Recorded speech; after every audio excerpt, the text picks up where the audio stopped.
Welcome back to the Social Diary. Again, I am not alone. My co-host for today, Israel. Yeah. I'm back here. Israel. I'm only cross. Sijui hata me, I don't even know what my parents were thinking, but you know, my parents are pastors, so that should tell you pastor's child. I'm a pastor's child. Wacha tujipepete. And I'm the last one. I'm not the last one. I'm the beginning from the end. Sawa Israel. Kabisa. We get it. Yeah. Now, coronavirus has created an entirely new lingo in our lives. Wewe unajua lingo gani? Mimi nini? Ati umesema? Nimesema coronavirus venye imecreate new lingo. Oh, lingo like matamshi. A lot of things, yeah. Lingo. Oh, okay. Hey, Kiingereza. What Tanzania seem like I'm enjoying your utanielewa kama unielewi. Hey, square. Na flow. Me, I think one thing that I'm really finding hard to you know to adjust to is the whole wearing masks. You know? I'm not saying that you guys don't wear masks. Please wear your masks. And yeah? sanitize. And sanitize. Sorry, really santanize.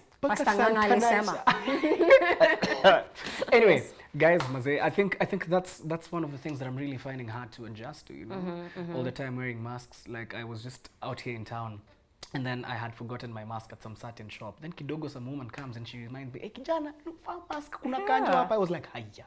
So I had to get back in. Thank God no one picked my mask. So, yeah. So now we literally zoom into meetings and clap for, you know, our carers. It's like it's becoming, and so much more. I know, right? However, wet markets, a term that has become synonymous with the pandemic's initial outbreak, is arguably the least understood.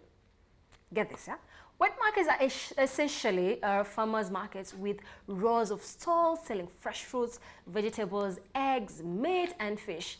They were thrust into the spotlight late last year after one market in Wuhan, China, played a suspected role in the coronavirus outbreak. Now, the term has been used interchangeably and incorrectly with wildlife markets, where a mix of wild species are sold in cages. So zoonotic diseases, however, can be transmitted as a result of the close proximity between wildlife and people. Niko tuko sawa mpaka hapo Israel? Tuko fiti. Nafeel kama lecturer, yeah? So understand. Maze, lecturer. But let's go on. I'm good. So now, wild animal sections, you know, which are rare found at wet markets, they're actually not really there. Yeah. But, you know, conflations over the two has helped fuel calls for outright bans of wet markets by media, public health officials, politicians, and celebrity animal welfare advocates, leading to our next trending topic, which is end wildlife trade. Umeona venye nimezunguka lakini mpaka nimekuta nimezunguka tu. Lazima sijali mademo kuanga hivyo kabla tu hit straight to the point. They circle around. No, it's because like this trending hashtag has been led all the way because everyone is like, you know, wet markets. This even started before Corona, yo. Exactly. Yeah. But now you see, like when Corona came, the wet markets was literally blown out of proportion. Exactly. But people just have to understand, you know, there's the wet market and then, you know, there's something else. It's kuna venye. Now, your thoughts on this when it comes to end wildlife trade? Now, here's the thing. I understand that the places whereby, okay, let me take an example of China because China is the hotspot for... Trump said China. You know, because China is like the hotspot for these wet markets. Now, here's my thing. I'm not judging, but one of the things that we need to put into consideration is the fact of culture. You know, Chinese people have been taking animals which have been considered to be wildlife by the modern day world from many years ago, you know? Yes. So it's become part of their culture.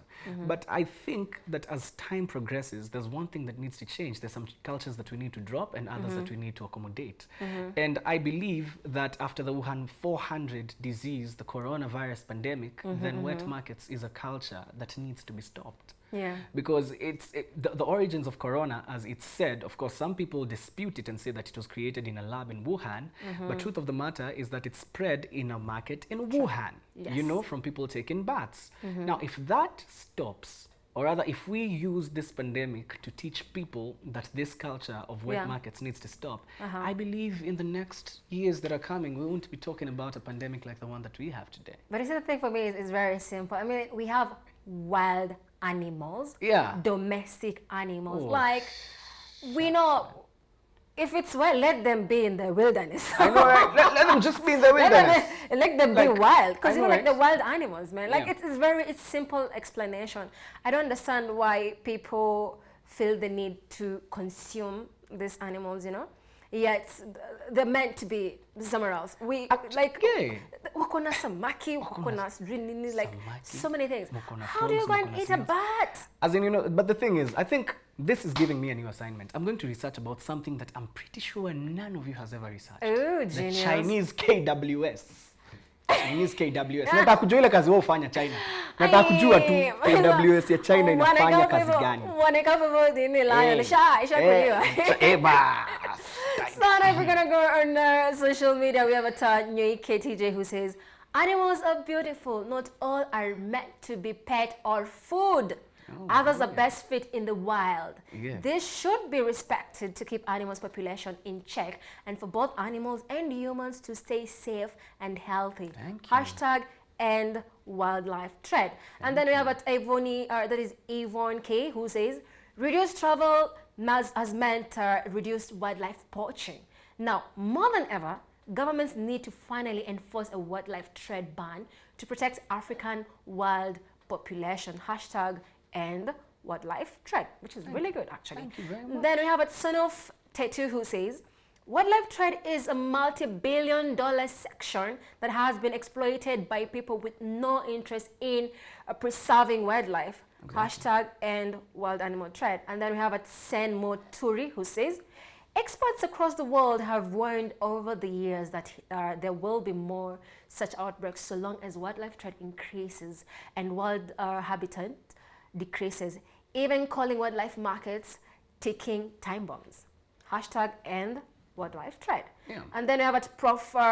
Simo AFC who says, poaching has greatly endangered our species to feed the illicit global trade over wildlife, estimated to be worth between 8 and 10 billion US dollars per year, excluding fisheries and timber. Poaching is rising at an alarming rate in Kenya, actually, which is something which is actually being looked. Yeah, it's being looked at. So hashtag end wildlife trade, but that's a lot of money. I know, right? 10 billion to 8 billion. Yeah, 8 to 10 billion USD, not shillings. That's crazy, USD, man. USD. That's a lot of dough. That's actually a lot of dough. Yeah, so hopefully something the governments might, you know, like the entire world, might come together and try and fix this situation. But I think one of the biggest excuses that governments usually give, or that people usually give, is that this is actually a multi-billion-dollar corporation. No. Think about it. Drugs is a multi-billion-dollar business. And it's banned. It's the same thing. Ban this thing. Israel. But the thing is, you have to understand the human beings. The moment you say, don't, it's when they do. But if trust me, because I'm really looking, you know, like even going for a safari nowadays, by the time we sports, you know, like something, a lion or whatever, you have to go and go. Before it was just like, you know. I know, right? I miss that Africa. What happened to us, man? I don't know, man. Let's do something about it. I'm forever for this, you know, for this hashtag. Yeah, I know, right? Now, let's move on swiftly.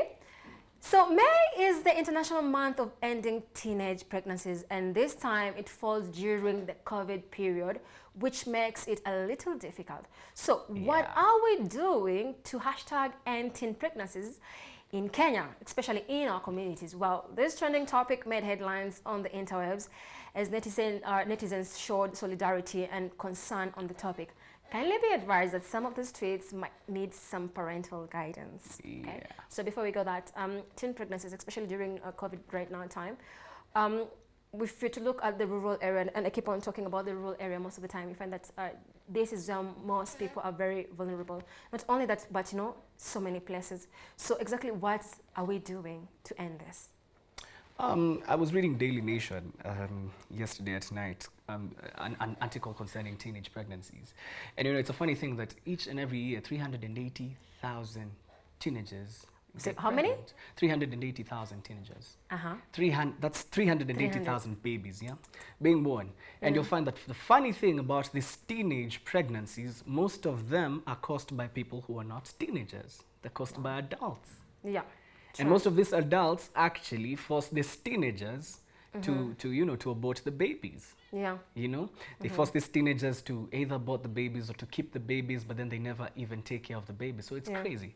Now, I think the people out there who are running campaigns, pro-life campaigns, my mom does it. My mom does pro-life campaigns, like just creating awareness. Nice. Yeah. Big up to you, mom. Nakupenda sana. So yeah, she does pro-life campaigns every time, talking to young teenage girls to keep their babies. But you know, the bad thing, or rather the worst thing, is that you can't really sort this after the mess has already happened. You have to sort it before the mess has happened. So one of the things that needs to be insisted upon is the people who are making these girls pregnant, especially if they're adults. The government needs to do something about it. What about the teenage themselves engaging in themselves? Exactly. The teenagers too need to do something. They need to do something about it. And this thing needs to be made more aware in schools, you know. In schools, especially in remote areas, you know, it's a good thing that in the urban settlements we have a lot of good education. Yes, so not very many teenagers are gonna, you know, get into that kind of But stuff. you see, the other thing is, you have to understand, it's not only, you'll find that in urban area, there's a lot of exposure. A lot of exposure. A lot of exposure. And what happens is most people, most of these teenagers, they just want to experiment.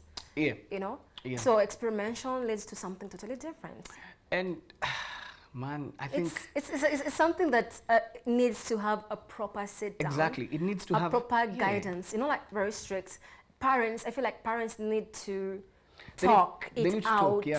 You know, and those who can be able to take them somewhere they can be able to go and be talked at, that would be fantastic. Or they just include, you know, a curriculum or just like a lesson in every school whereby it's strictly, you know, like education about all these things. Yeah, you know? I'm just one more story. You know, I'm doing media and psychology in Daystar University. So during this particular time, I was sent on a trip. You know, just go and volunteer somewhere, and I was like, hey, it's okay. So I was teaching at this. You know, I like volunteering myself every time I have, you know, free time. Then I just go to a place where there's many kids, and then I just volunteer to teach them whatever they give me to teach. I'll just do it.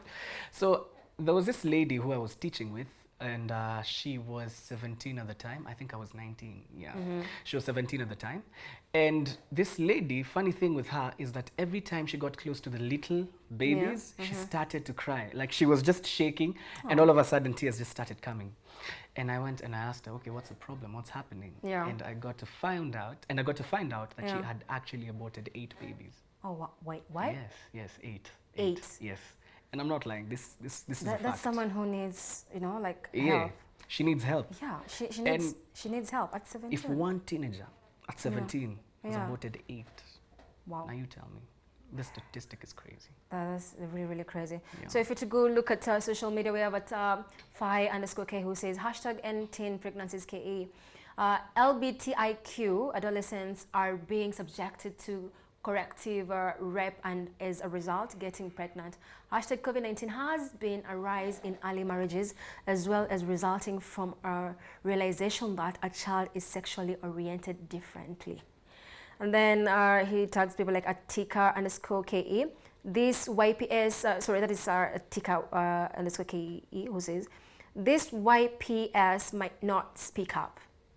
At Essa_Oko says, #COVID-19 has caused loss of jobs, hence girls are forced to engage transactional sex just to get sanitary towels. Crazy. You know? Crazy. So this situation is not able to negotiate, in this situation they're not able to negotiate for safe sex, hence the need for SRHS services. That should be like sanitary something, #end-teens pregnancies.